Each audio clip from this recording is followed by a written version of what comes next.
All right, good evening. I'd like to call the Hebron Board of Education regular meeting of March 12th, 2026 to order. The time is 6:04 p.m. If we could do a roll call. How about we start with Cindy? Cindy Houston, Business Manager. Tom Barrett, Superintendent.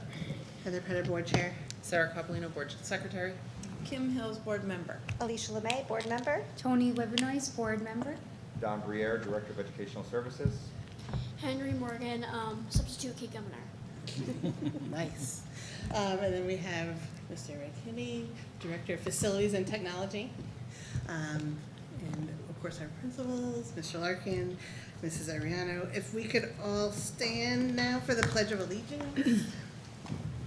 I pledge allegiance to the flag of the United States of America and to the republic for which it stands, one nation, under God, indivisible, with liberty and justice for all.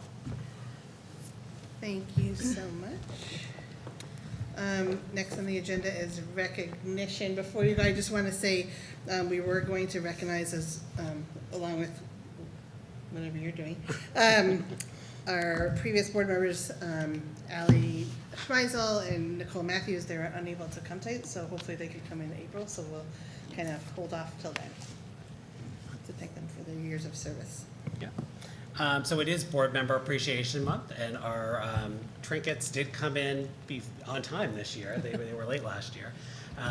We got Keisha found like a really good price on these tote bags, and we thought they would be very useful for our board members. And so it was budget conscious, but also I think useful. I don't think the public really understands how much time and effort our Board of members give to the community with their service on the board. People see the meeting, the monthly meeting, but there's a lot of work that happens between the meetings. There's a lot of committees. Board members are putting in, like 100 hours at least a year in terms of their service to the board. So we definitely appreciate it, and we appreciate how supportive you are for our students and our staff. Thank you so much. Thank you. We appreciate it. This is very nice.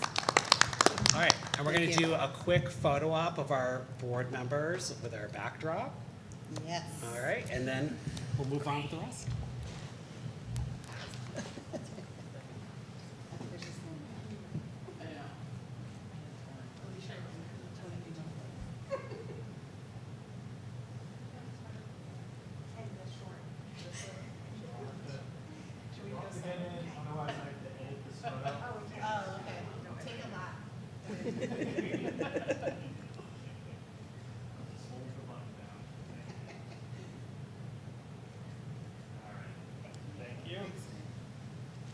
Thank you.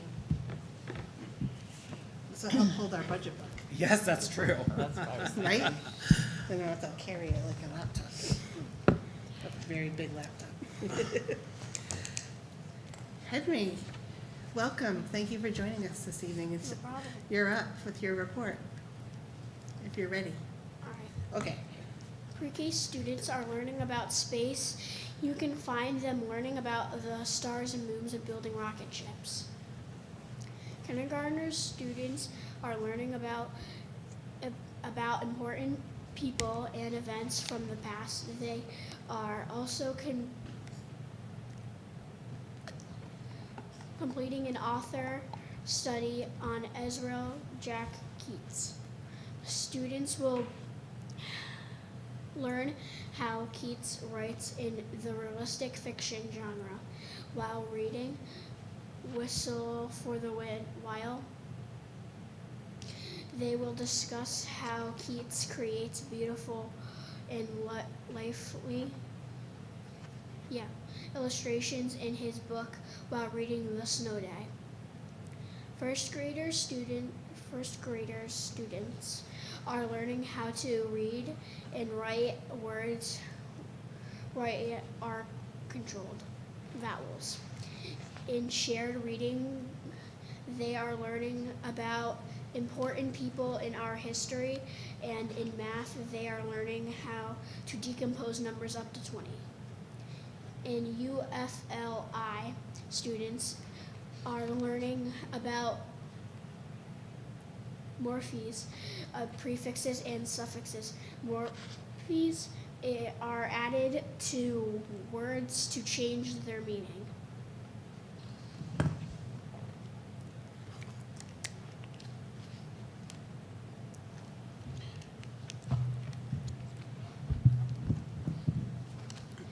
Fourth graders are working hard in research teams in reading. Learners are studying an influence person and synthesizing information across a variety of print and digital resources. In writing, fourth grade are researching a science topic and drafting a nonfiction book that will be shared with others. Fifth graders can officially be called astronomers after the recent research until they are so excited to share their projects with visiting classes next week. In writing, students are learning how to analyze an author craft to draft a literary essay. Art 60HS students were selected to have their artwork on display for the Marble Art Center Students Art Show. The art show will be open to the public for viewing for the next 3 weeks from 1 p.m. to 4 p.m. Library media. Research projects across 3rd and through 6th grade are well underway. HES Spanish students will soon be wrapping up their 2nd units of study. Please check out the grade level curriculum pages on their school website for an outline of the Spanish program. At Gilead Hill, we will learn about our community and the people who have helped to make a difference in our community during the town meeting this Friday.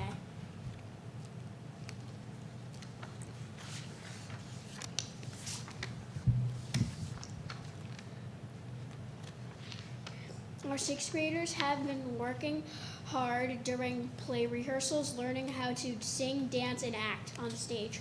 Mark your calendars of the showing of High School Musical Junior on Friday, April 24th at 7 p.m. and Saturday, April 25th at 1 p.m.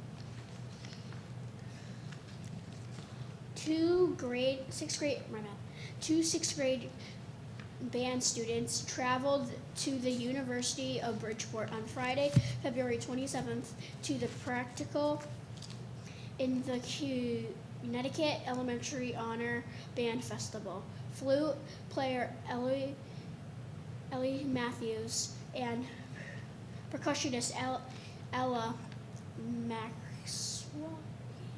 Maxwell joined over 100 fifth graders and 6th grade students from all over the state for a day filled with rehearsal and concert put on the same day in the afternoon. Good job, Ellie and Ella. 6th grade saxophonist Kaylin Bernard will participate in the Eastern region.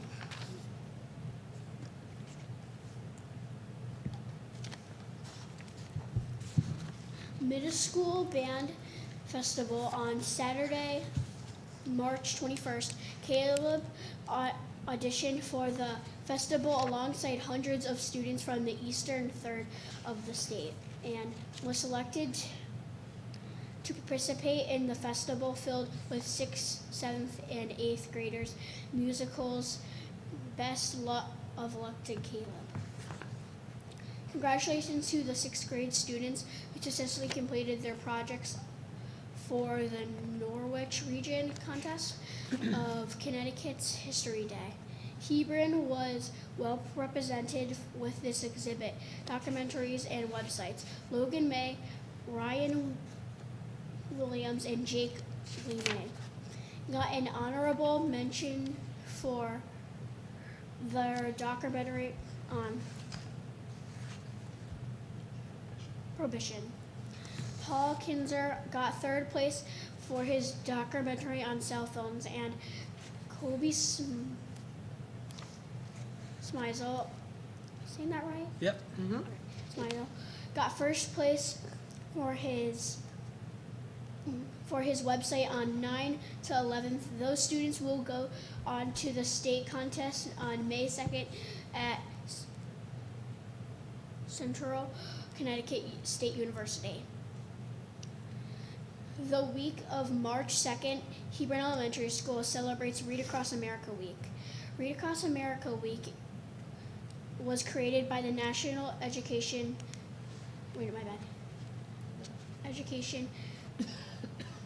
Association to motivate students to read. Students and staff were acknowledged to participate in themed dress-up days related to a book that each class had the chance to listen to. Fun was had by all. On February 25th, Hebron Public Schools sent 12 invention convention projects to the first regional invention convention hosted by RAM. These inventors presented alongside inventors from Marlborough and Andover. We are happy to announce that the 3 Hebron projects for Hebron inventors will be moving on to the state finals at UConn on May 2nd. Congratulations to Rachel Smith in 5th grade, who represent HES in the regional script and national spelling bee. On March 8th, she did a phenomenal job. Oh, excellent. Thank you, Henry. Thank you so much, Henry. That was really in-depth, and I appreciate your report. And also congratulations to all those students for And we're gonna have them Invention here Band. next month. Invention Convention. Invention Convention, Spelling Bee, and Yeah, the spelling bees. Connecticut History Day. Oh, awesome. That's great. Thank you so much. I appreciate it. We all do. No problem. You're welcome to stay, but you don't have to, Henry. No, I'm going to stay for a Okay. You're welcome to. All right. So public comments. The Hebron Board of Education values the public comment period as it represents an opportunity for members of the public to express their views to the board on matters within the board's authority. Procedurally, public comments will be limited to 3 minutes per person, and citizens will be asked to identify themselves. All comments must be directed to the board and not to any individual board member or individual member of the administration. The board and administration will not respond to questions or engage in dialogue during the public comment period. The board and administration will determine when and how to address questions that arise during the public comment period. So after all that, is there any public comment? If so, please come up next to Henry.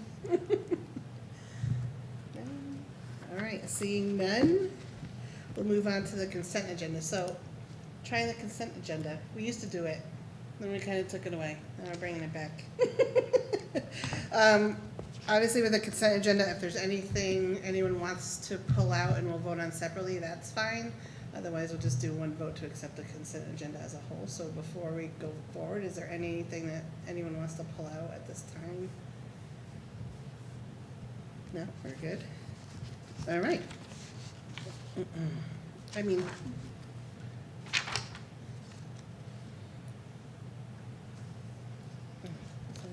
all right. So, can I have, and then the line item transfers are on there as well, but those are our monthly transfers, along with the minutes. So I don't know, I mean, Sarah, there wasn't a quorum for communications, but if you accept the minutes as presented, we can do that too. Yes, yeah, Yeah. from the last meeting, yeah, right. So can I have a motion to approve the consent agenda as presented on the agenda? So moved. All right. Can I have a second? Second. All right, 20 seconds. Any discussion? All right, all in favor? Aye. Opposed, abstentions? All right, motion passes unanimously. Can you tell me who made it and who seconded? Kim and Tony second. All right, thank you.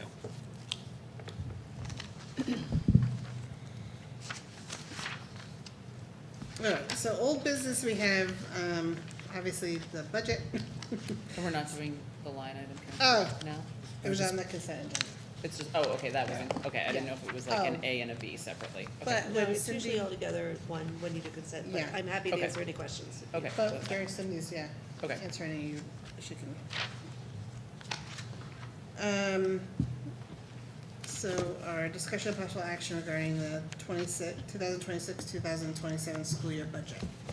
So I do have, Yeah. all right, so I do have some updates for you. You have an updated presentation in front of you, and I'm not gonna go through the whole thing, but I'm gonna go through some highlights. I did look at some additional data that I thought was useful to sort of put our budget in context, and was preparing this for the Board of Finance meeting next Tuesday, and I just wanted you to see it before the Board of Finance sees it. And I also thought, given some of the questions that some of the Board of Finance members have asked us to go over as part of that presentation, it'd be good for just, if any community is tuning in, they can hear it now, and then they can hear it again on the 17th. All right, so I'm skipping ahead quite a Yeah. bit here. One thing I just wanted to note, and we're gonna talk more about insurance in just a minute, is that, things that we don't have a lot of control over, special education and insurance increases at this point, total over $900,000. So when people are starting to ask us, like, how can we reduce the budget? $900,000 is really already pretty locked in terms of our increase.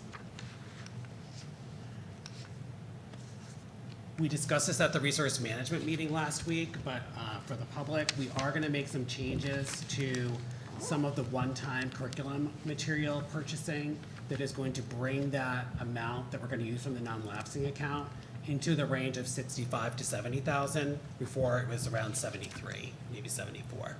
So that is a reduction of that expense. Your preliminary budget that you passed in February, we were at a 9.78% increase.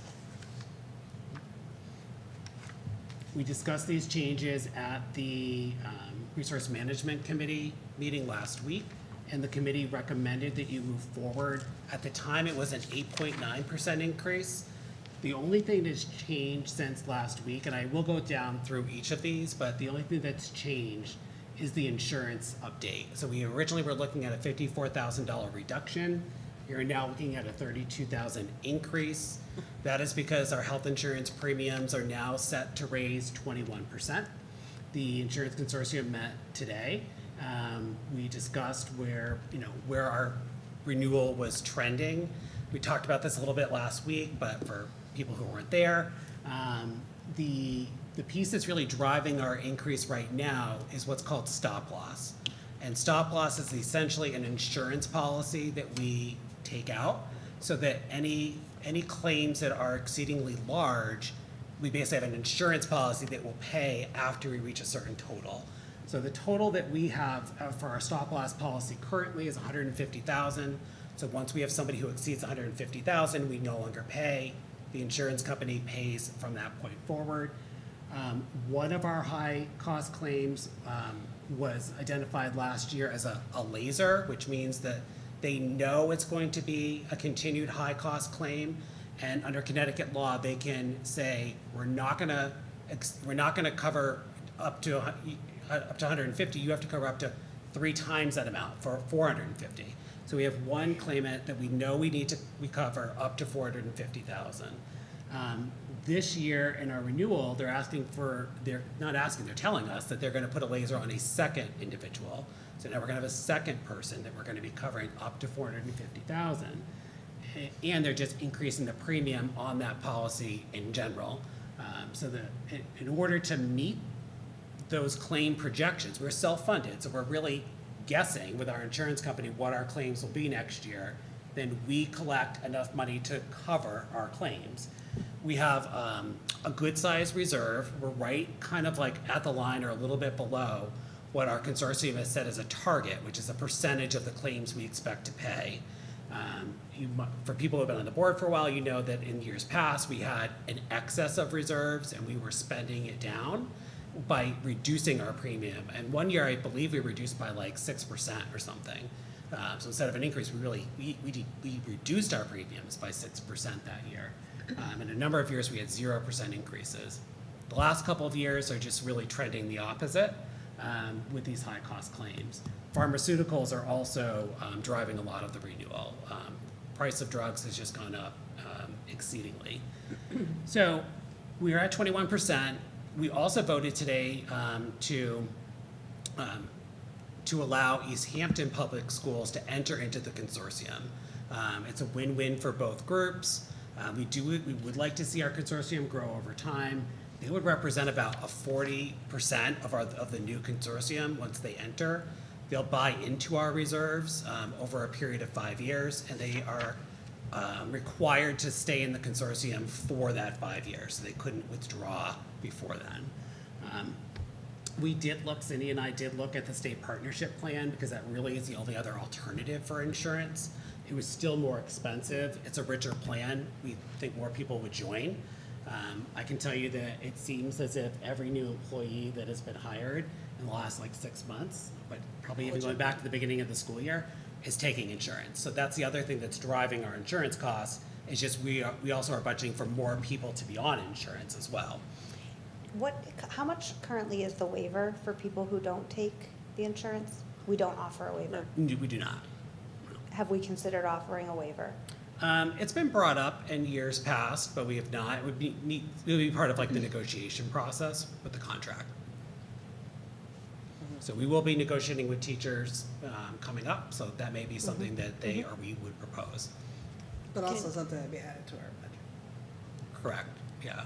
How does the waiver work? So the waiver would be you offer people money to not take insurance. And so they would go on their spouse's plan or obtain insurance elsewhere. Mostly it would be going on their spouse's plan. We do have some young employees that are on their parents' plan. So we have a number of employees. So the thing you have to consider with the waiver is that you already have a number of employees that are not taking insurance. So if you negotiate it into any of the different contracts, you're going to pay that out unless they decide to elect insurance. It might be something worthwhile if he did end up going to the state plan, which Yeah. again is a negotiation thing, because the state plan is actually more expensive for the district. It's desirable to employees because it's a PPO, not an HSA, so you're never out of pocket like more than $150. But there's a lot of negatives to it, like you have no control, like with Yeah. self-op you have a lot more control. But it's also very desirable, so that would be something that if they ever decided to go to a state plan, might be something where you'd look at waivers, because you don't want everybody jumping on, because that would cost us a lot of money. And we'd have to look at cost share. And you'd have to look at Yeah. cost share as Yeah. well, because it is way more expensive for the employer. So when I say it's the only other option, like, because within our consortium, it's like with the state plan, the way Cindy was explaining it, so like you don't have any say over what the rate increase is going to be. They just tell you. Our consortium, we're weighing our reserves and how much we want to spend. You know, this 32,000 represents now going up to the assumption of a 21%. Usually today is the day we lock in and we say we're done.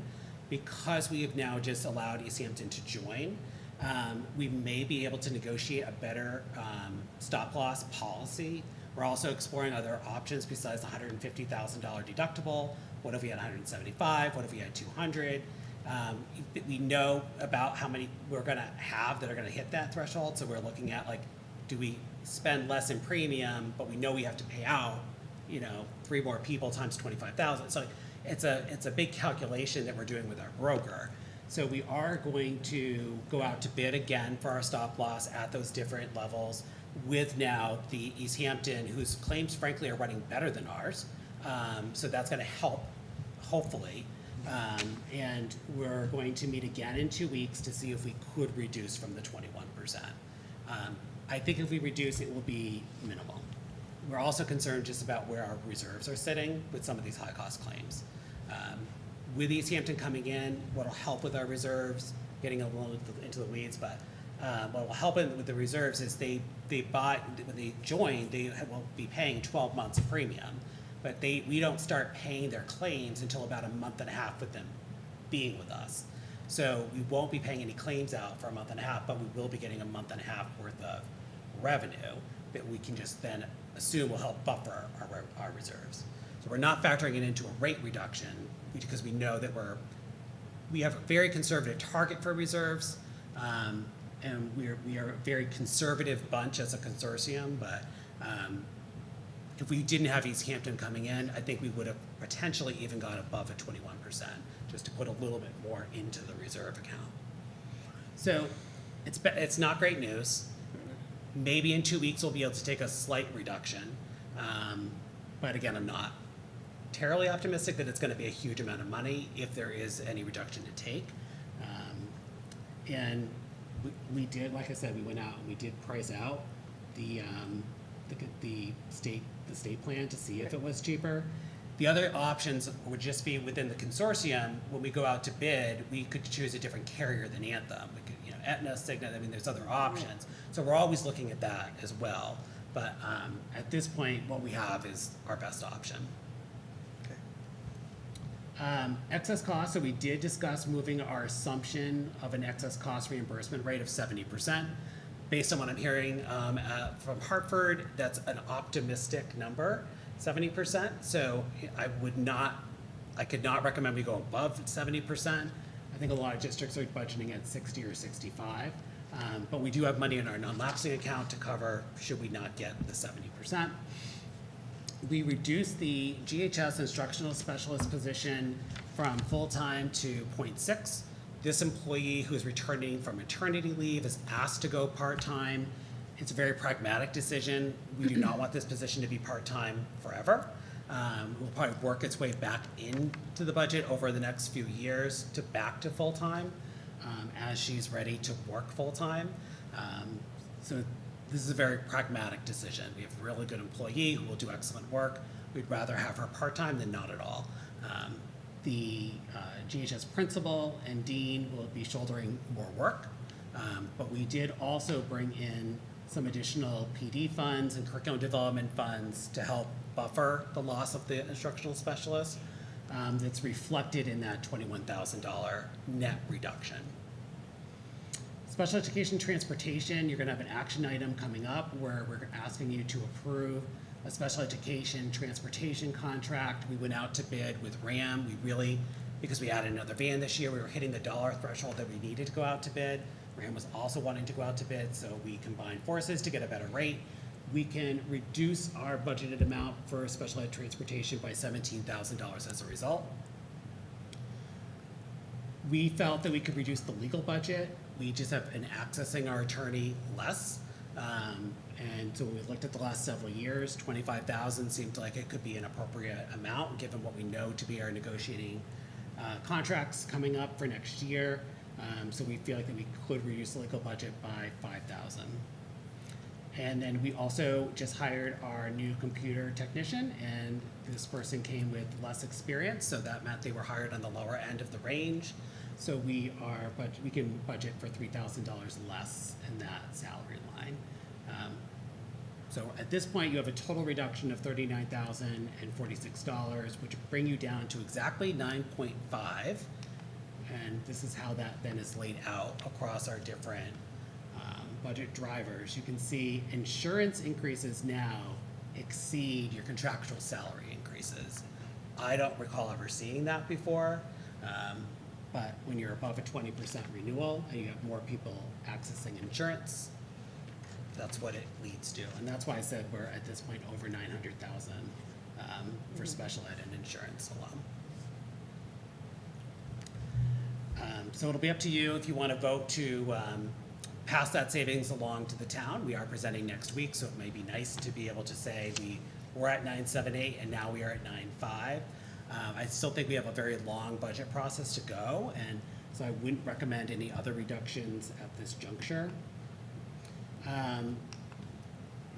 We also discussed at the resource management meeting, you had in January added an additional position in for 6th grade.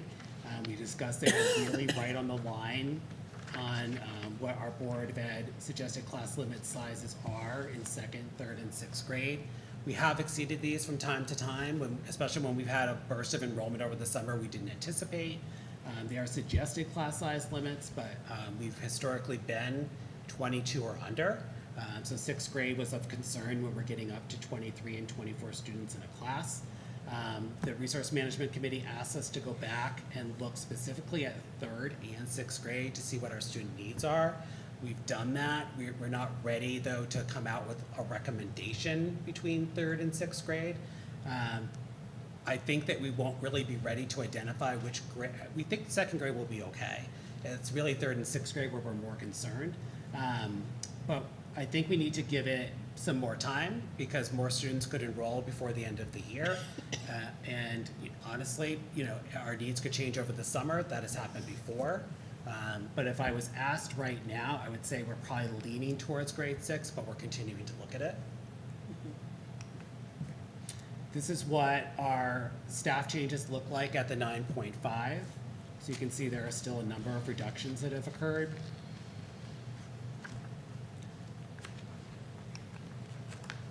I today went and looked to see if there were any updates across the state in terms of budget increases. CASBO did put out a request for people to update our sort of shared spreadsheet on Monday, so quite a few new additions came in the last week. But you can sort of see the distribution over the course of the state. I also did a deeper dive and I looked at, for districts in our DIRG, what's happening with increases in our DIRG. So this slide, you'll recall, is just our per pupil spend. We're on the lower end of the DIRG. And you have this in your packet, right? But the blue districts on this slide represent pre-K to 6 districts. The red districts represent pre-K to 8 districts. And I just looked at, well, what are the percent increases for these districts that are more like us? Because there are also RAM, secondary districts here. There are some K-12 districts here. And Joe sort of brought up this point when we were looking at per pupil spending. Let's look at pre-K 6 districts. Let's look at districts like us. So I thought that was really good feedback. But you can see very high increases in the pre-K to 6 districts. And they are seeing similar needs that we're seeing. They're seeing a burst of special ed needs at the lowest grade levels. So this didn't really surprise me. We have less grade levels to look at cuts across other grades. If we had declining enrollment in the middle school, you might reduce a teacher or two or something like that. We don't have that as an ability in our setup. So you are seeing higher increases in pre-K to 6 districts. And Cornwall is up at the top, like they're spending the most, because this correlates to the same order from this slide, right? So they're already spending a lot, and they're still going up 7.44%. Can I ask, is there any way to represent that information the way you do on the slide that lists the range of increase and lists the number of districts? I mean, back here? I just think it's interesting to think about where the K-6 districts fall in terms of their increase, and I think it's helpful for people to see exactly what you said. We don't have, because we're not a K-12, we can't offset an increase in enrollment and special education needs at the elementary level with decreasing staff at the upper grades. We don't have that luxury. So I think seeing that information might be helpful. All right, I will try, because DIRG C, I just kind of know, so Yeah. I was able to I know these districts are pre-K 6, so I'll have to go through more, but I will do my best. And if you can't, it's fine. I just think it's helpful for people to see that. I sort of knew this anecdotally, but it wasn't until I put it on the slide that it really stood out to me. So I just thought that was very interesting and important for us to see. If you did an average over pre-K 6 and pre-K 8, it reduces down to 6.9. That's still a high number. The other thing that I did is I continued to look, because we've been getting questions from people that we'll be presenting to next week about our administrative staff and how much money we spend on administration. So I redid this analysis with that same logic of looking at pre-K 6 districts and pre-K 8 districts in our DIRG. And you can see that we are spending $1,428 on what is classified as general and school-based administration. This is 23-24 data, because that's what's on the profile and performance reports, where I could grab this quickly. within Region 8, the average is 1730. We are spending ourselves in the region less than the state average. I think people assume that we spend more. And if you look across pre-K 6 districts, we're spending considerably less. And if you look across pre-K 8, still less from there. So for costs that are classified as general and school-based administration, across all of the blue and red districts here, we are spending the least amount. If you include the cost of central office, which is important, I think, in this analysis, because districts may not have a business manager. They may have, where the costs fall could shift, especially in smaller districts, between central office and administration. So when you include central office, we're at about 2,500-ish. And to be honest, Andover and Marlborough are basically the same. Like if you look at the average, we're kind of all spending about the same when you add in central office costs. And again, I think that gets down to, they don't have a business manager. It's just like how it's coded in the finance system. Pre-K 6 districts, the average is $3,055. We're the second lowest across the blue and red districts. And pre-K 8, obviously it's going to go up more. Middle school principals are more expensive than elementary principal. You expect it to be more. And then again, we are spending in our region less than the state average.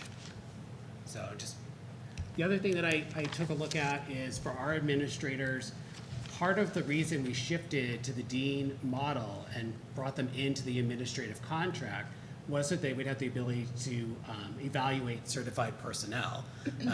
Our administrators have a high level of supervision responsibilities, and if you can imagine what the numbers would look like if you had 2 less people. So that was a concern. I remember Keith, who's now in the town council, brought that up as a concern several years ago. And I'll just remind people that when we added the dean positions, we did that, and it was very intentional. We were, it was when I first came, we did the sort of 360 review. We got feedback from families, staff, and one of the things that was came out of that was that we didn't really have a leadership structure for culture and climate. And principals were needing to lead teaching and learning and culture and climate. They were getting pulled in 100 different directions. So we created the dean positions to be responsive to that. They were not evaluating at that time. And honestly, then we had the pandemic and they were doing some virtual teaching on top of everything else the first year of those positions. But we did eliminate a central office curriculum position when we created those positions. And I feel like that's gotten lost the further we've gone from when those positions were created. And that's because the principals and myself do the curriculum work. The deans do some, but primarily the 3 of us are doing that work. And the principals have time to do that because the deans are able to run the building. If they were getting pulled from data meetings and curriculum work constantly because they need to do a bullying investigation or there's a concern of a student behavior, they wouldn't be able to have that time freed up to be able to do the curriculum work. And we really leaned into the strengths in the district that people had. My background is in teaching and learning. That was work that I was happy to do. And we also created the more formal business manager position at that time so that the superintendent could have more time to work on teaching and learning. So it's a structure that's working for us, but I just think it's important for people to see, like this is a big part of the work that the admin team is doing. I believe that's going to do it. So I'm happy to take any questions, but at this point, I would recommend the 9.5 Back one more, yeah. with the $39,000 of reductions.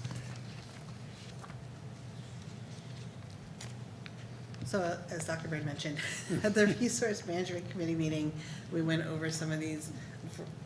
Fortunately, we didn't anticipate at that time the insurance going up even more, and in such a lovely, vibrant way. And so we were hoping to come in at 8.9, but it looks like with the reductions that we talked about, which were these, minus the first one.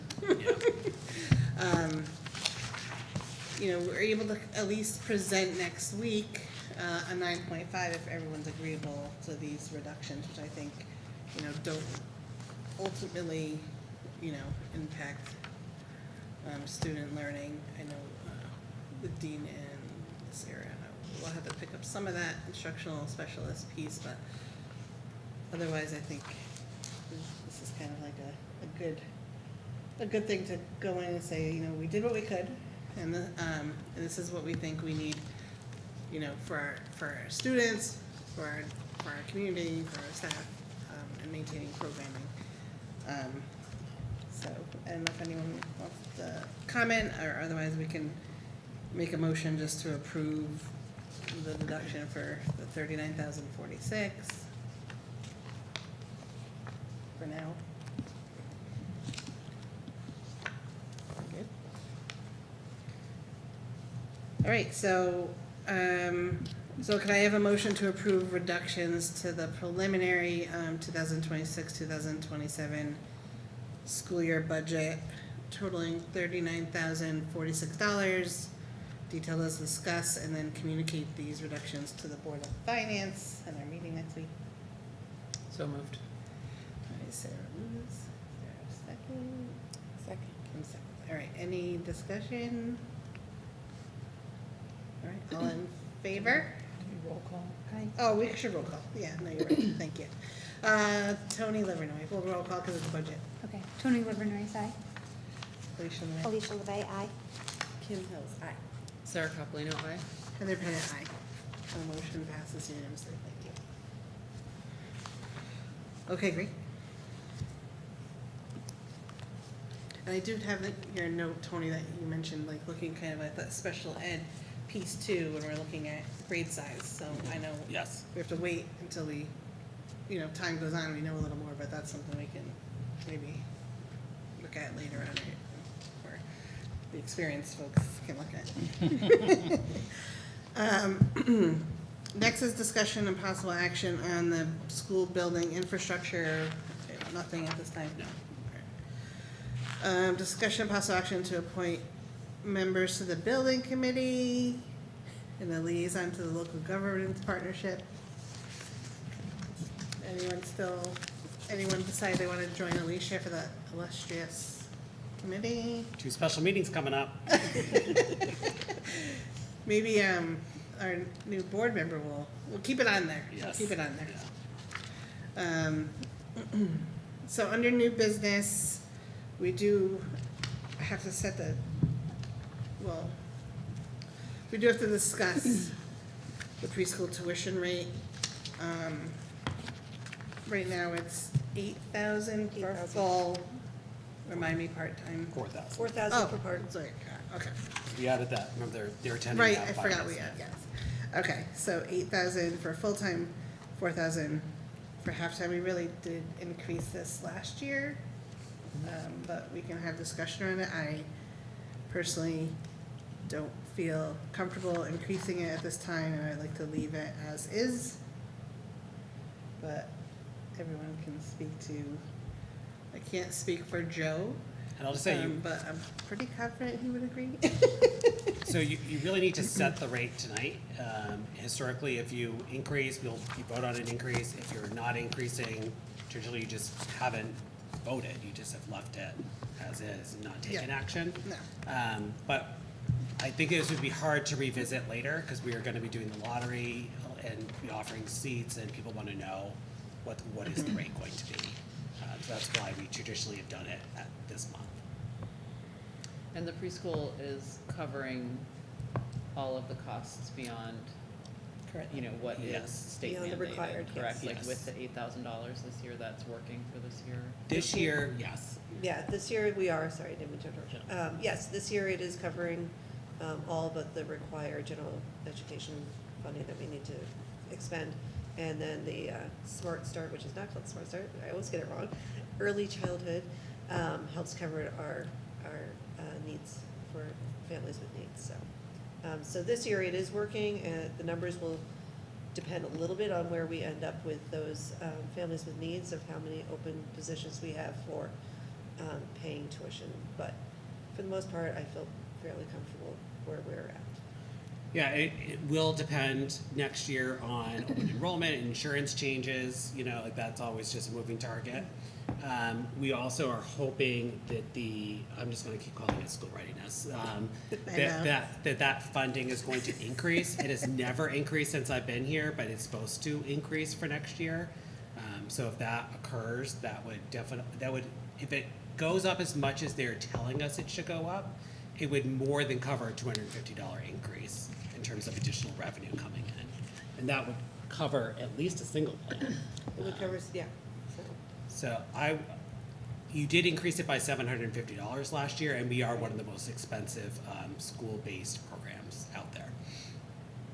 Yeah, I feel like if it's covering its costs for now, there's the possibility, I always feel like it's a little questionable to hang your hat on, like, oh, the state might give us more money, but, Right, you know, yes. I think if we're covering Agreed. costs and that's a possibility, and we did a big increase last year, yeah, I don't think I'm in favor of increasing right now. Maybe we, you know, And you showed me the Kinderama rates. It's a longer day and it's cheaper. yep. That's just, Yeah. So now, Kim, we can go around. My first reaction is not to increase it at this point either. If we did increase it, by how much and what total impact on the budget would that be? so I Is know it that worth it? $250, we would budget, it would reduce the budget by $12,750, which would bring you from a 9.5 to a 9.41.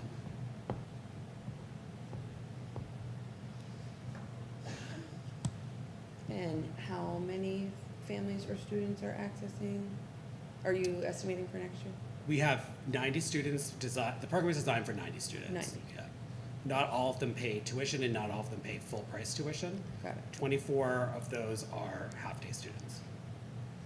And do you know what the wait list was for last year? I think we ended like at 4 or 5. And right now, the last time I asked, there was, I think, still room for like 1 or 2 kids. We were like right on the line for a number of applications with how many seats we expect to be open. We do not have the capacity. See, Tony hasn't been here all these years. We've presented on preschool. But you can go back and watch the videos if you'd like. But, we cannot add another classroom. We are at capacity. But if we didn't add the additional classroom last year, the wait list would have been the longest it had ever been because the kindergarten start age has shifted. And I am going to talk about the kindergarten start age later, but that was a consideration. I don't believe the community could handle if we reduced a classroom, I don't think the community would be able to handle the need.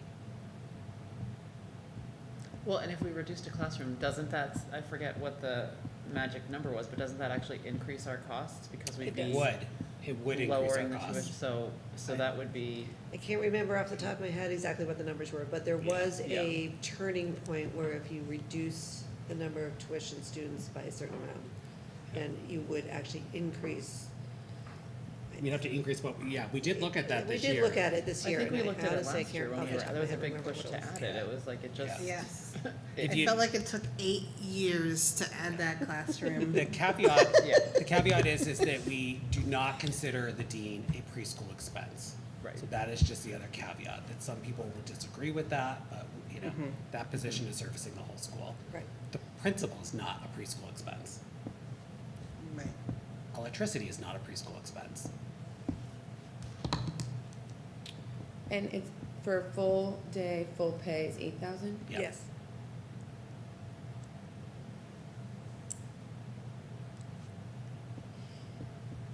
That's all my questions, but I still feel the same.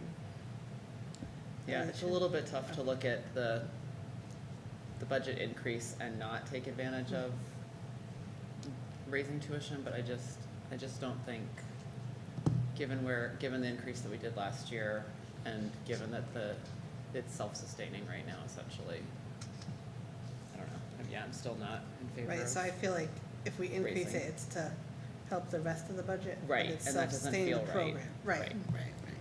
right. And I Alicia? also don't think it makes a big enough difference in the That too. whole Yeah, budget right. to it, like $250 could make a pretty significant difference for a family, but but not a tremendous difference in the grand scheme of our whole budget. Right. And just to be clear, 250 is for the, over the 10 months, it's $25 a Yeah. month. But- Yeah, Yeah. yeah. But everyone's struggling right now. Tony? I say reevaluate next year, make sure it's still covering, Self-sustaining. yeah. Yeah, Mhm. Sustaining. yeah. We All right. will reevaluate it every year, because every year it's a question. Yes, Yeah. yes. Okay, but I mean, we did increase, $750 a lot last for year. families last year. so. Actually, I thought of one more. You said the state might say that it needs to be Universal, universal. Yes. Was there a timeline for that? no. Okay. We had a meeting about it with the regional business managers, and the woman from EastCon was there, from whatever it is, local planning, something or other. Anyway, but she did talk about it. The state's actually calling it universal childcare, which we all feel like doesn't sound like the right thing when you're talking about education. But anyway, so they, but she does say that it is in the docket, coming down the pike eventually, but definitely not. It will depend on who the governor is. Yeah. Sure, sure. Right, that's true, because I was at an event where the governor is, just a couple days ago, and he said, well, we put a deposit in, that's what he called it, for universal preschool, but it might seem like a lot of money, but it's not, when you're looking at 169 districts, 6 rests, Yeah. 3 endowed academies, don't. But, I mean, it would take a lot of funds. And I think there would be, I think the state would put some resources to districts, but, Yeah. and they'd be, part of the ECS formula, et cetera. But it's not gonna cover all of the cost, Oh, not even, so. And I think what she mentioned, that they might even say, yes, you have to have it, but yes, you have to charge, Or you could. or you could charge. Yeah. yeah, I think that's why when he said it's a deposit, I mean, it is, but in the grand scheme of things, if you divvy that amount out to everyone, it's, Which in that situation, what that would mean is that we would have to add another classroom. And Right. just, we'd have to figure it out. Yeah. Because we can't have a wait list if it. Right, you could not have a wait list. right, Mm. right.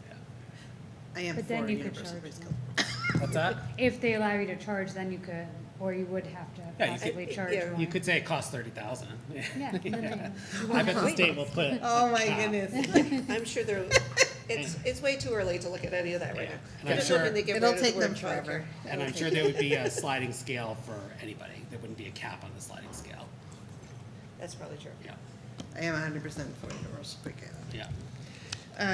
Okay, so we'll leave the tuition rate the same, so we won't make a motion on that, because we're just leaving it as is. This one I'll let you speak to though, Dr. Baird. Discussion and possible action regarding awarding the contract for special ed transportation. I'm gonna let Cindy talk.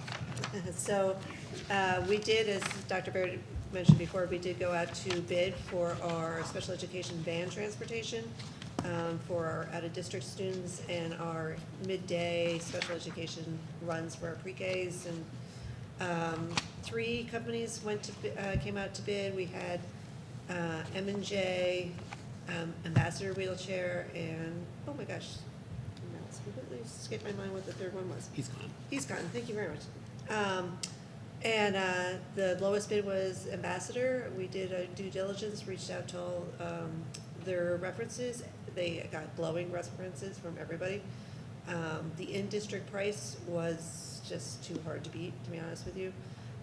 There's significant savings if we can ride share for our out-of-district. At this point, none of our current out-of-districts probably can ride share, we're hoping.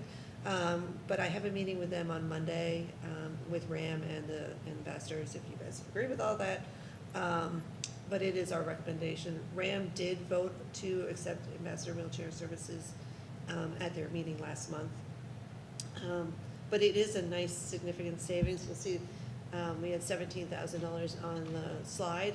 If we get a chance to ride share even one additional child, that would increase again, so. Increase and the savings. Increase the savings, Yeah. exactly. And so far, since talking to Ambassador, they've already reached out like 10 times and ensuring that they have the right equipment, making sure they have the right vans, so they've already been very, very attentive, so. we've honestly never experienced better customer service.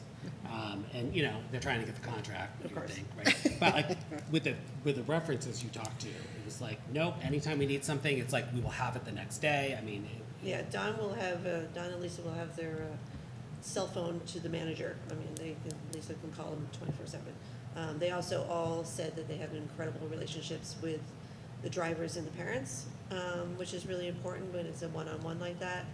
Parents can call up and say, my kid's sick, he's not coming, you know, and it makes for a very good relationship. And they also provide the aids, which is huge because we cannot find aids, bus aids. So that's a big part of it as well. How long is the contract? I believe it is a 5-year contract that we're looking at right now. I'd have to go back and look exactly, but I believe it's a 5-year contract.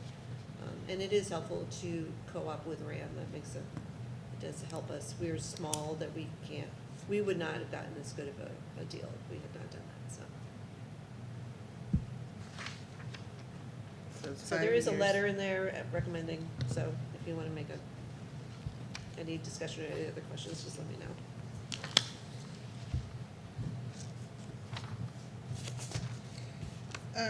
Do our students ride with RAM students? Some of the outer districts do, not with, Not not Yeah. Not together. middays, like, Okay. we're talking about out of district for. So I'm just saying the age. Yeah. Right, no. Okay. What, okay. theoretically, it could happen, but it's not likely. That'd be only for And our if so, district. is there an extra, as you mentioned, like aide or somebody on the van?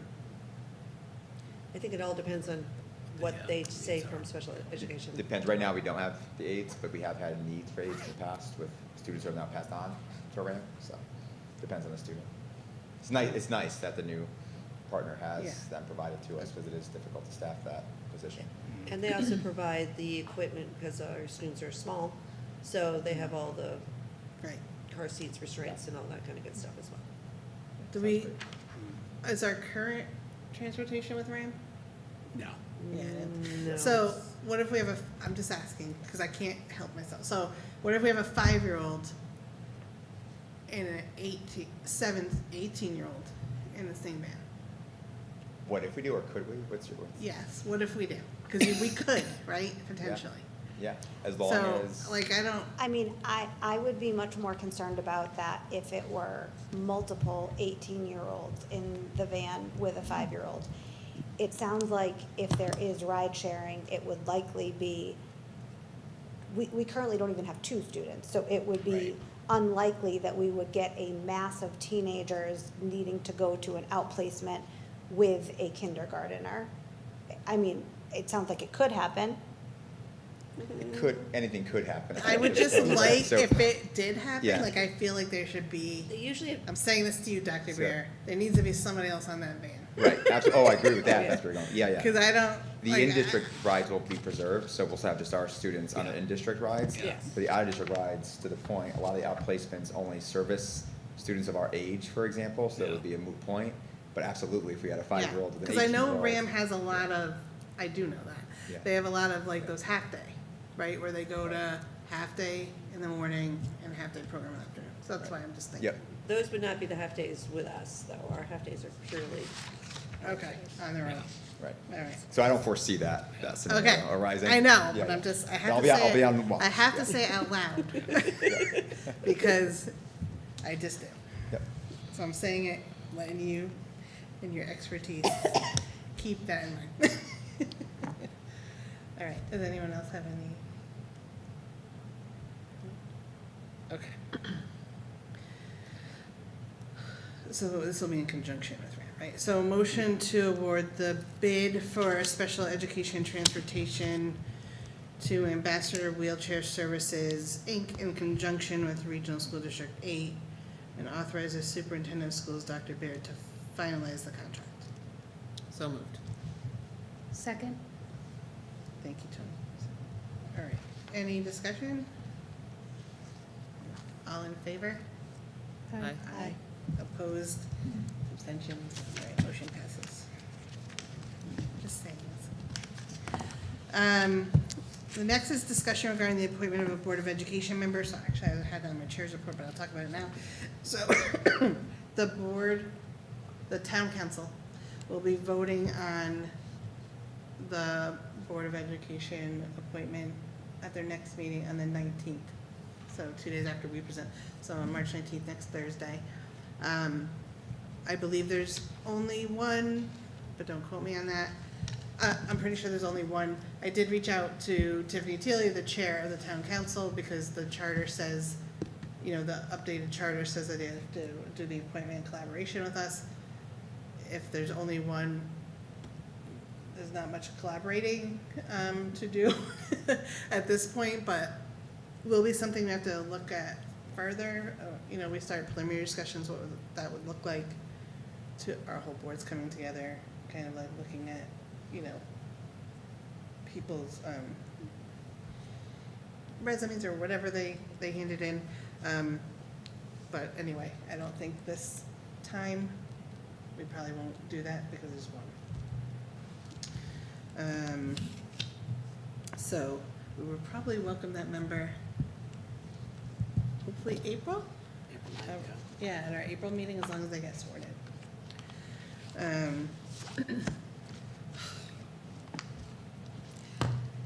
So next is my favorite time of year. Lots of reading. Discussion and possible action regarding the annual food service options, healthy option, and food beverage exemptions. So the state is very particular about these two motions. They're like paragraphs long, so I'll read them. I don't expect you to repeat them, but I just need somebody to make the motion and second it. It's just our annual healthy food options and exemptions for, you know, things that happen outside of the regular school day. And Tony, so these are just, I know everybody else is sort of used to this, but Tony, there's, the whole memo is there from U.S. Department of Agriculture, I think. Nutrition. And this is so that we can receive federal reimbursement for food. It's actually an additional reimbursement for food. It's not just we get federal reimbursement anyway because we follow their programs. But this is an additional, so basically it says we promise not only to follow USDA, but we're gonna be even better than that. So we're actually gonna follow Connecticut's nutrition guidelines are stricter than the USDA, so we're basically saying, we're following the really good strict ones, so where they're gonna give us an extra 10 cents per meal, which is huge. The exemption is because, let's say the PTO wants to sell pies, you are allowing them to sell their pies, but they can only sell their pies a half hour after the last day or the last half hour, you know, of the time school ends, and it has to be in conjunction with, anyway, basically they can sell their pies. So that's what that's saying. So you're voting whether or not you want to keep the healthy nutrition, and then you're also voting to say we still want to be able to buy pies. It's a really, really short way to say the Yeah. really long paragraph that you get to read. Two of them. Okay, here I go. All right, can I have a motion that pursuant to Connecticut General Statute, Section 10-215F, the Hebron Board of Education certifies that all food items offered for sale to students in the schools under its jurisdiction and not exempted from the Connecticut nutrition standards published by the Connecticut State Department of Education will comply with the Connecticut nutrition standards during the period of July 1st, 2026 through June 30th, 2027. The certification shall include all food offered for sale to students separately from reimbursable meals at all times and from all sources, including but not limited to school stores, vending machines, school cafeterias, culinary programs, and any fundraising activities on school premises sponsored by the school or non-school organization and groups. So moved. Sorry for the yawn. Can I have a second? Second. All right, Alicia seconds. Any discussion? Please say that. All in favor? Aye. Opposed? Abstentions? Okay, that motion passes. Okay, one more. Can I have a motion that the Hebron Board of Education will allow the sale to students of food items that do not meet the Connecticut nutrition standards and beverages not listed in section 10-221Q of the Connecticut General Statutes, provided that the following conditions are met. 1, the sale is in connection with an event occurring after the end of the regular school day or on the weekend. 2, the sale is at the location of the event. And 3, the food and beverage items are not sold from a vending machine or school store. An event is an occurrence that involves more than just a regularly scheduled practice, meeting, or extracurricular activity. For example, soccer games, school plays, and interscholastic debates are events, but soccer practices, play rehearsals, and debate team meetings are not. The regular school day is the period from midnight before to 30 minutes after the end of the official school day. Location means where the event is being held and must be the same place as the food and beverage sales. Good job. So moved. All right, thank you. Kim, is there a second? Second. All right, Alicia. Any discussion? All right, all in favor? Aye. Opposed, abstentions? Okay. Who did you motion have for a passes. second on that? Was that Tony? Alicia. Or Alicia? Okay. I think you both said. Thank you.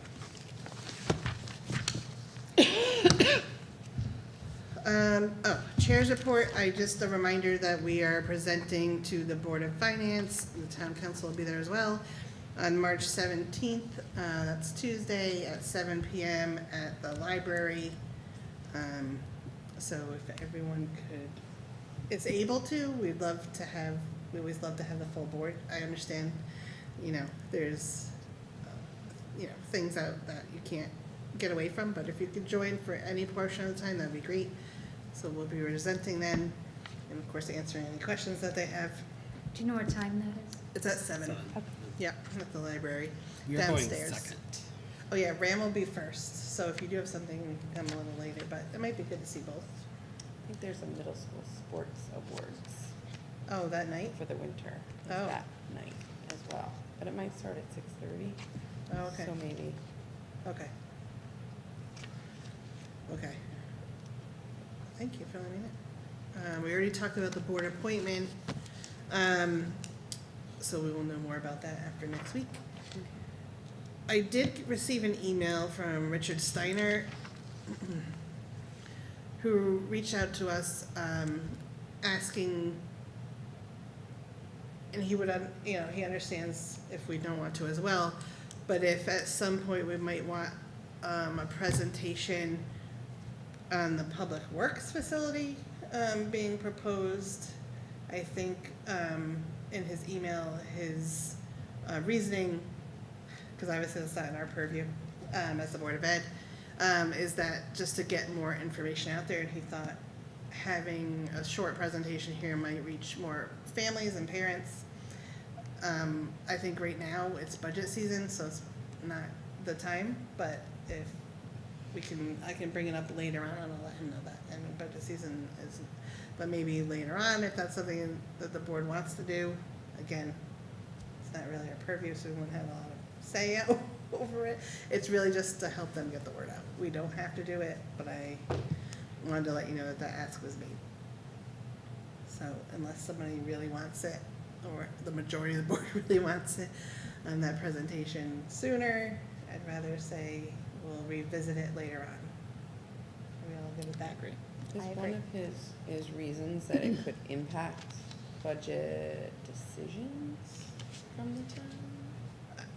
He didn't say that in the From email. voters. Yeah, I mean, it's not gonna be, as far as I know, and I don't, it's not gonna be part of the referendum, like, it's not gonna be during this referendum, I think it'd be later on, but I think Oh. my assumption is he thought because it's budget season, more families would be tuning in, and so to get the word out of it. But there also, to be honest, is a lot of opinions on that, and I don't know if that's something the board And- really wants to get into. And we're currently asking families to fund our schools at Yeah. a high expense because we need to fund our schools. So I would not want to muddy the waters by bringing in any other expenses that the town might be asking for people to pay. And that has nothing to do with how I feel or don't feel about the new facility. Yeah. I just think we are the Board of Education, and our business is to encourage folks to fund education. I agree. I just have to bring it out there because it came to me and I don't want to hold it like I did. I didn't bring it up last meeting. I'm like, all right, I'll bring it up this meeting because it's, you know, it's to the whole board. It's not just me. And so I just wanted to put it out there, but I agree with you.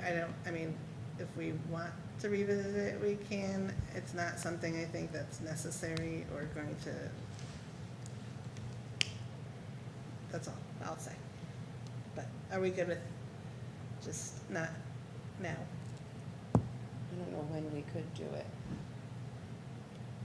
prior to there being a vote on it. I don't know, to be honest, I don't know, When there even will be. a I vote. don't know. And maybe somebody else does, and maybe I followed it, but not, you know what I mean? So I don't know. It's not in this budget. It is not in this budget. It would be a Which, separate but vote again, altogether. maybe people know that, maybe people don't know that, like. Oh, yeah, so you know, it's so not, I think that, you I know, mean, like, I I can't speak for understand the where it's town's coming from the budget. place of like, it has impacted, you know, whether our budget has been voted up or down in the past, I guess, yeah, I as do part not of the town believe it's budget, part of the but- town budget either. I can't speak for them. I'm almost positive.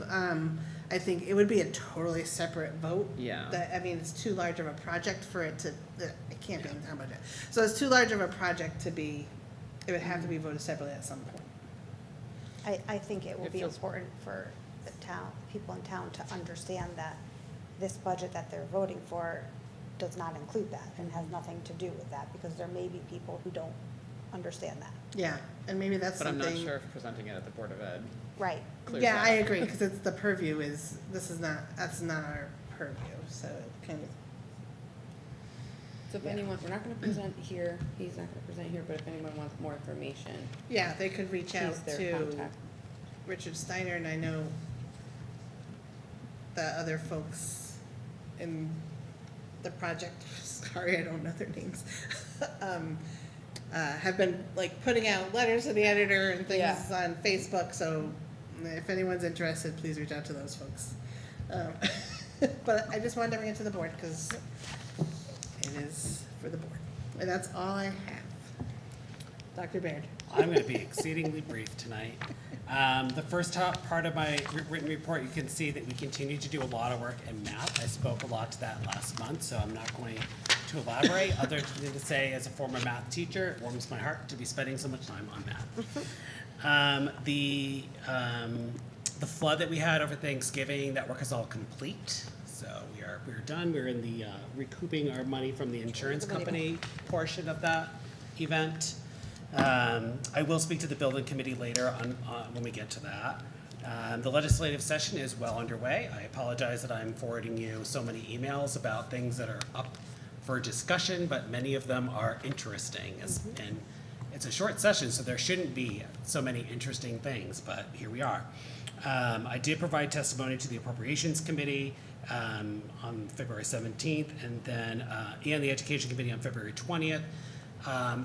For those of you who have been on the board, you know that I'm very active with the Legislative Affairs Committee and do tend to offer a number of testimonies for different bills that I think are important and are going to impact the district, or where we feel very strongly.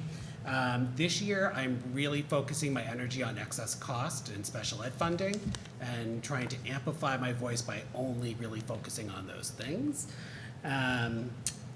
We had our Senate Bill 298 passed. That was the emergency bill that the governor's already signed. That did include a number of education pieces. The two most significant, and I wrote about the kindergarten waiver process, or the kindergarten entrance age. But the other piece that is in that bill is there are going to be changes to our intruder alert, for lack of a better way to put it, drills. There'll be some communication requirements to families as part of that. And so we're still kind of like awaiting guidance, because, you know, reading the state statute can be a little dense, so we're waiting for clearer guidance, and I do not believe that any of that takes effect until next school year. So we'll talk about that with our safety and security team. That team met earlier this week on March 10th. Not much to speak about with that one, but the kindergarten waiver piece, what is happening now is under the law, the waiver is eliminated for the 27-28 school year. So there is no waiver process. You must be filed by September 1st, starting in 27-28. For the next school year, districts have the option of allowing a waiver or not. And talking to Katie, our feeling was it's a little late in the process to be eliminating the waiver. You would need to rescind your policy, which is a 2-month process.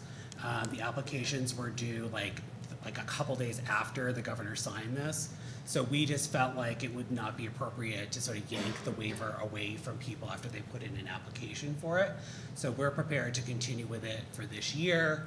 And then next year, as part of the policy work, we would then rescind that policy or update it probably, because there'll still be the age requirement. We'll probably just be taking out the waiver portion. So if that is purely a legal update from the attorneys, I can do that on your behalf, and there's nothing the board needs to do, and I'll keep you informed.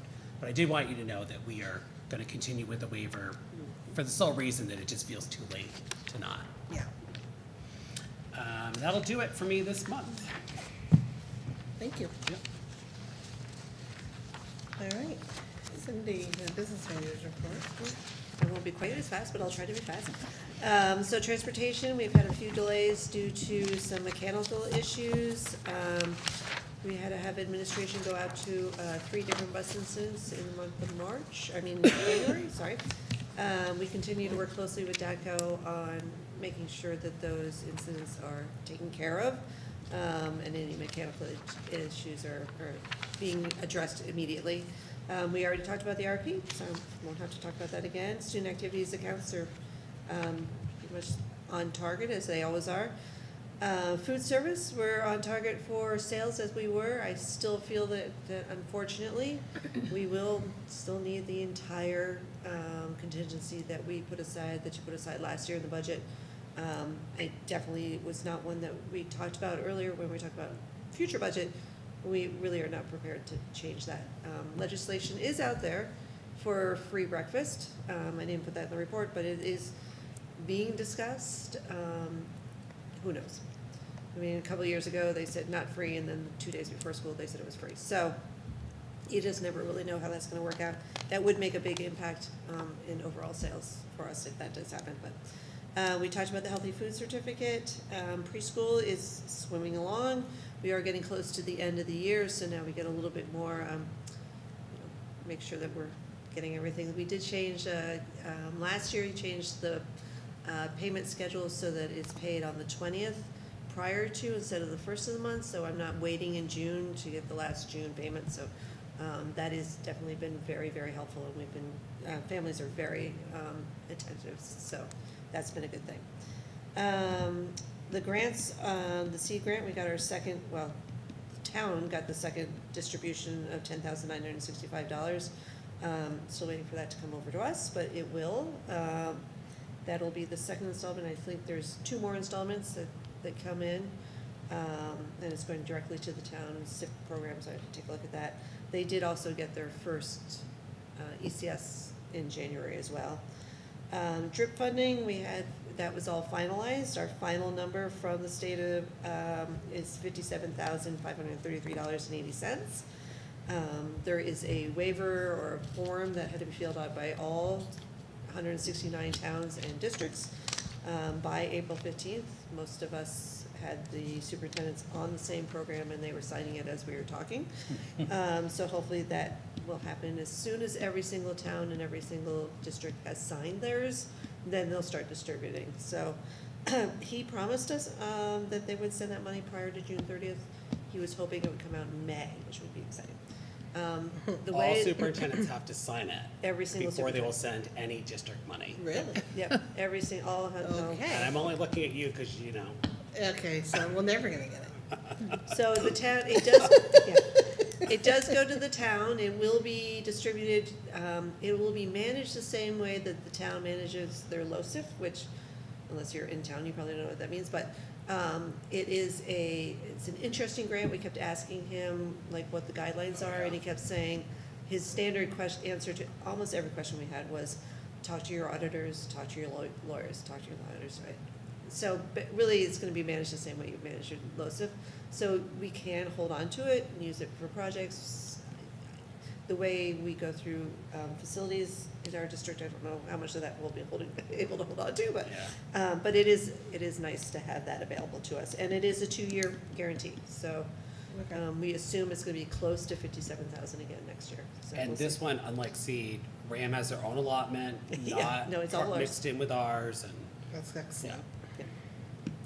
Excess costs, our first amount of excess costs came in February, right on about where I thought it was gonna end up being.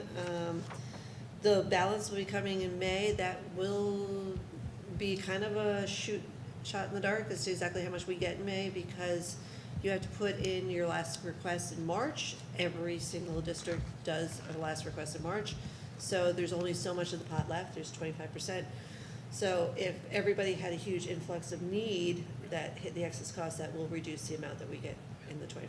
So it's out there, but that did help our bottom line, which was nice. Went from -90 to only -10, so we're pretty happy about that. And actually within that -10 is the flood, so that will get absorbed as soon as current pays us back for that. So non-lapsing fund is moving along, just sitting there earning interest, which is nice. The audit is for 24 is still out there just waiting, so as soon as we get the final 24 audit, that would be fabulous. I did reach out to the auditors to ask when they were gonna start the 25 audit. And with the changes upcoming, I'm really hoping they do that really, really quickly.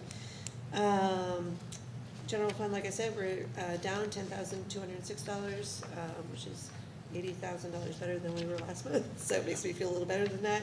The flood damage is still in there. We had some encumbrances for tech needs, tech hardware, and special education.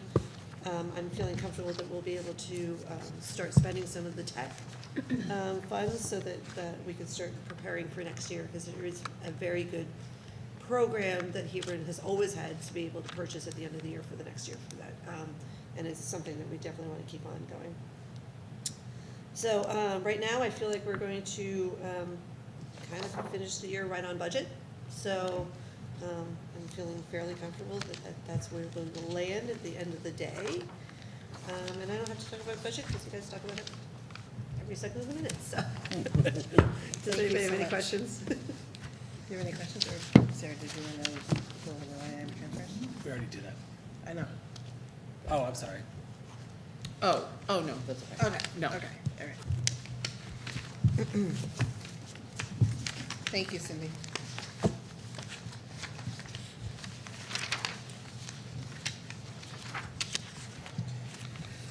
Okay. Committee updates, policy committee, we have not met. Resource management committee, Joe is not here, but we spoke earlier about, we just met on the budget and we discussed those changes we recommended tonight. Obviously, the insurance was different at that time, but that's what we discussed. Student growth and district advancement, Probably it's hard to finalize the district advancement plan changes for next year until we have a final budget. right, So, so we'll have to wait. yeah. Communications, Yep, so we met tonight, and talked about the budget flyer to go out to families and made some edits to that. And we talked about a few engagement opportunities to engage with families like we have in the past prior to the referendum. So, we don't have anything finalized at this time. I think we want to give it another couple weeks, and then probably, I guess, meet again or decide again, so. But yeah, we met tonight to work on the flyer. thank you. Negotiations committee, we haven't met, but I know that we've reached out at dates that were available for Yeah. May, so I just have to get back to you on that. So we could just meet quickly after the meeting too, and just look at our calendars if that Okay. works, yeah. Okay. For teacher negotiations, building committee, They met on Monday, but I was not able to be there, so I'm hopeful that Dr. Baird can fill us in. Sure can. So we did meet on Monday, it was our regular meeting. We had a leak at HES, not really related to the roof though, so we talked about that. It's really been like weird snow, rain weather this winter. But like I said, we don't believe that it has anything to do with the roof. It has more to do with like louvers for our event, and so we're exploring closing a couple of them permanently or something like that. We mostly focused on Gilead Hill. As you know, the RFP went out for the bids for the roof project and the code project. So we reviewed them. There is a special meeting this Friday to meet with the low bid for the roof and to go over, just coordinating like next steps. And I believe that meeting is required before the town council then can award the bid. The building committee will meet as a special meeting on Monday, then to formally recommend to the town council to award the roof bid to, it's Silktown Roofing in Manchester, which everybody that we're working with is like, worked with them for years. They're amazing. That's like what everybody keeps on saying. So we're feeling really good about that. There were some issues with the code violation project bids. There were 3 bids. They were at wildly different amounts of money. And the low bid, there are concerns, and they've reached out to legal counsel to get an opinion. The town has reached out to their legal counsel to get an opinion on that. And so they're not ready to award the bid for the code violation project. They're feeling better about the middle bid for that project. The issues with the low project and why it is so low, which makes it suspect, is that they were conditioning a lot of things in their proposal, which is not something you can do. So that's the issue that's going on. So I would anticipate that they're gonna get to a place of recommending the next lowest bid, and all of them came in within budget. So feeling good about that. So I will keep you updated. Alicia and Cindy and Dave and I, we'll be seeing a lot of each other over the next couple of days. Thank you. Yep. Tony, PTA liaison? Yeah, so the PTA's recent fundraiser with the Hartford Wolf Pack was a great success. They had nearly 80 people from the community purchase tickets and attended the game, which was on March 7th. Tomorrow, Hebron Elementary School will host the Shamrock Shake. This event includes a DJ, games, bounce houses, and snacks, so fun for all. The 6th grade social committee has started to plan their end-of-year event, and in addition, several grade level requests have come through for in-school and out-of-school field trips, and the PTA has been able to provide funding for these opportunities using the proceeds from last year's Apex Fun Run. Looking ahead, they will begin planning for Staff Appreciation Week, fun runs, field day, and other end-of-year activities. The next meeting will be on Tuesday, April 7th at 7 p.m., and all are welcome to attend. So April 7th? Yes, 7 p.m.